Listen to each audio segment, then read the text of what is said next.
Era uma vez um homem que tinha belas casas na cidade e no campo, baixela de ouro e prata, móveis trabalhados e carruagens douradas. Mas, por desventura, esse homem tinha uma barba azul. Isto fazia tão feio e tão terrível que não havia mulher nem moça que não fugisse ao vê-lo. Uma das suas vizinhas, dama de alta linhagem, tinha duas filhas absolutamente belas. Ele pediu-lhe uma delas em casamento, deixando a escolha à vontade materna. Nenhuma das duas o queria, e cada uma o passava a outra, pois nenhuma podia decidir se aceitar um homem de barba azul. Aborrecia-as também a circunstância de ele já ter desposado várias mulheres, sem que ninguém soubesse o que era feito delas.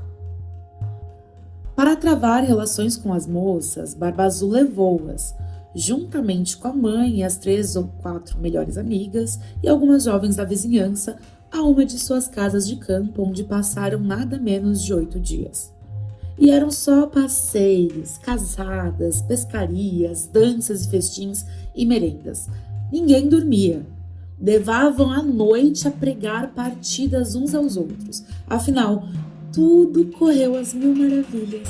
E a mais nova das meninas começou a achar que o dono da casa não tinha barba tão azul e que era um homem muito digno. E logo que tornaram a cidade, realizou-se o casamento. Ao cabo de um mês, Barba Azul disse à mulher que tinha de fazer uma viagem à província de 6 semanas no mínimo, para um negócio de muita importância. Disse a ela para se divertir à vontade durante a ausência dele, que mandasse buscar suas boas amigas, levasse-as ao campo se quisesse, comesse do bom e do melhor. Aqui estão, disse-lhe, as chaves dos 2 grandes guarda-móveis, aqui as da baixela de ouro e de prata que só se usa nos grandes dias, aqui as dos meus cofres, onde estão os meus ouros e minhas pratas, a dos cofres as minhas joias, e aqui a chave de todas as dependências da casa. Esta chavezinha é a chave do gabinete que fica no extremo da grande galeria da cave. Pode abrir tudo, pode ir onde quiser, mas neste pequeno gabinete eu proíbo-a de entrar. E proíbo de tal maneira que, se acontecer abri-lo, não há nada que não possa esperar de minha cólera. Ela prometeu cumprir à risca tudo quanto acabava de ser ordenado, e ele, depois de beijá-la, tomou sua carruagem e partiu. As vizinhas e as boas amigas não esperaram nem que mandassem buscá-los. Tão sófregas estavam de ver-lhe todas as riquezas da casa, não havendo ousado ir lá enquanto o marido se achava por causa de sua barba azul, que lhes fazia medo. E ei-las, sem perda de tempo, a percorrer os quartos, gabinetes, vestiários, cada um mais belo que os outros. Subiram depois aos guarda-móveis, onde não se cansavam de admirar o número e a beleza das tapeçarias, dos leitos, dos sofás, dos guarda-roupas, dos veladores, das mesas e dos espelhos, nos quais a gente se via da cabeça aos pés, e cujos ornatos, uns de vidro, outros de prata ou de prata dourada, eram os mais belos e magníficos que já se poderiam ter visto.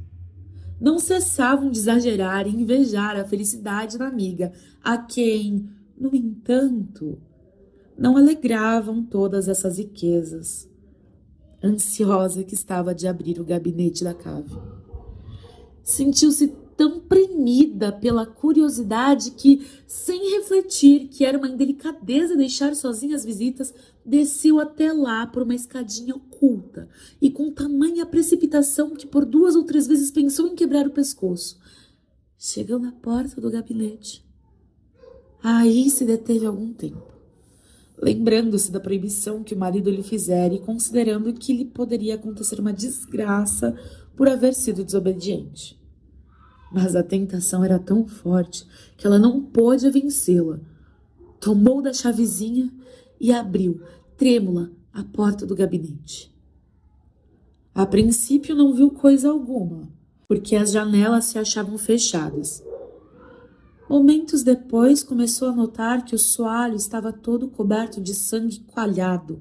no qual se espalhavam os corpos de várias mulheres mortas, presas ao longo das paredes. Eram todas mulheres que Barba Azul desposara e que havia estrangulado. Cuidou morrer de susto e a chave do gabinete que acabava de tirar da fechadura caiu-lhe da mão.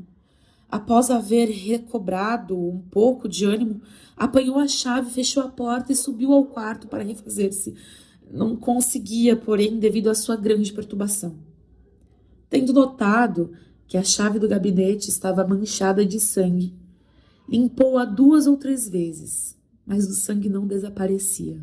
Lavou-a, esfregou-a com sabão e pedra-pomes, debalde, o sangue ficava sempre, pois a chave era fada e não havia meio de limpá-la inteiramente. Quando se tirava o sangue de um lado, ele voltava do outro.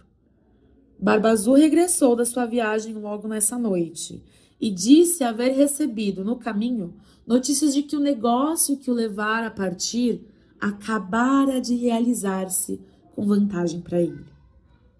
A mulher fez quanto pôde para se mostrar encantada com esse breve retorno. No dia seguinte, ele pediu-lhe as chaves e ela as entregou. Porém, a mão tremia tanto que Barba Azul adivinhou sem esforço todo o ocorrido. Por que é, perguntou-lhe, que a chave do gabinete não está junto com as outras? Devo tê-las deixado lá em cima, sobre a minha mesa. Quero a chave aqui já. Depois de várias delongas, a mulher teve que levá-la. Barba Azul examinou-a e disse: por que há sangue nesta chave? Não sei nada disso, respondeu a pobre criatura, mais pálida que a morte. Você não sabe nada, continuou ele, mas eu sei muito bem.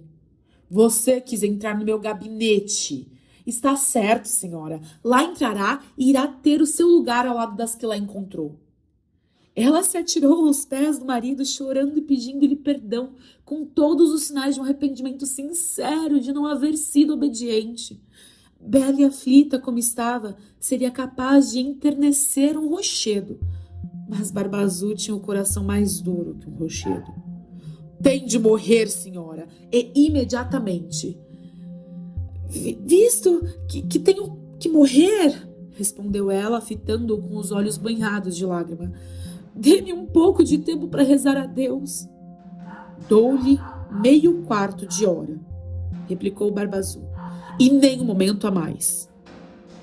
Quando ela se viu sozinha, chamou a irmã e disse-lhe: minha irmã, sobe ao alto da torre, eu te suplico, para ver se meus irmãos não vêm. Eles me prometeram que me viriam ver hoje, e se os vires, faz-lhes sinal para que se apressem. A irmã subiu ao alto da torre e a pobre aflita gritava-lhe de vez em quando: Ana, minha irmã, não vês ninguém? E a irmã respondia: não vejo nada a não ser o sol que brilhava e a erva que verdeja. Entre mentes, Barba Azul, com um grande cutelo na mão, gritava para a esposa com toda a força: desce depressa, ou eu subirei aí.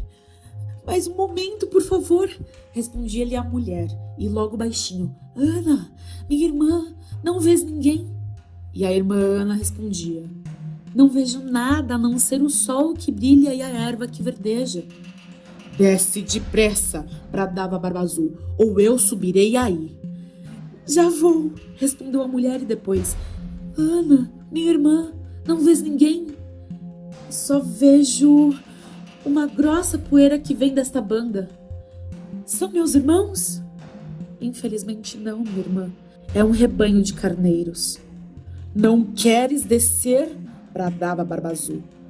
Mais um momento, respondia a mulher e depois: Ana, minha irmã, não vês ninguém? Vejo, respondeu ela. 2 cavaleiros que vêm deste lado, mas ainda estão muito longe. Louvado seja Deus, exclamou um instante depois. São meus irmãos, estou lhes fazendo sinal, tanto quanto me é possível para que se apressem. Barba Azul pôs-se a gritar tão alto que a casa estremeceu. A pobre mulher desceu e atirou-se-lhes aos pés, desgrenhada e em prantos. Isto não adianta nada, disse Barba Azul. Tens de morrer. Em seguida, segurando-a com uma das mãos pelos cabelos e erguendo-a com a outra, o cutelo no ar, ia cortar-lhe a cabeça. A pobre mulher, voltando-se para ele, rogou-lhe que lhe concedesse um breve momento para se recolher. Não, não, disse ele, e encomenda bem tua alma a Deus. E erguendo o braço, neste momento, bateram a porta com tanta força que Barba Azul se deteve instantaneamente. Abriram e logo se viu entrar 2 cavaleiros que, sacando da espada, correram direitos a Barba Azul. Ele reconheceu que eram os irmãos da esposa, um deles dragão e o outro mosqueteiro, e fugiu sem demora para salvar-se, mas os 2 irmãos perseguiram-no tão de perto que o alcançaram antes que ele pudesse atingir a escada externa. Atravessaram-no o fio da espada e deixaram-no morto. A pobre dama estava quase tão morta quanto o marido. Nem lhe restavam forças para beijar os irmãos. Verificou-se que Barba Azul não tinha herdeiros, razão por qual sua mulher se tornou dona de todos os seus bens. Empregou parte deles no casamento da sua irmã Ana com um jovem fidalgo, que a amava desde muito tempo, outra parte na compra do posto de capitão para os seus 2 irmãos, e o resto no casamento dela própria com um homem muito distinto, que lhe fez esquecer o mau tempo que passara com Barba Azul.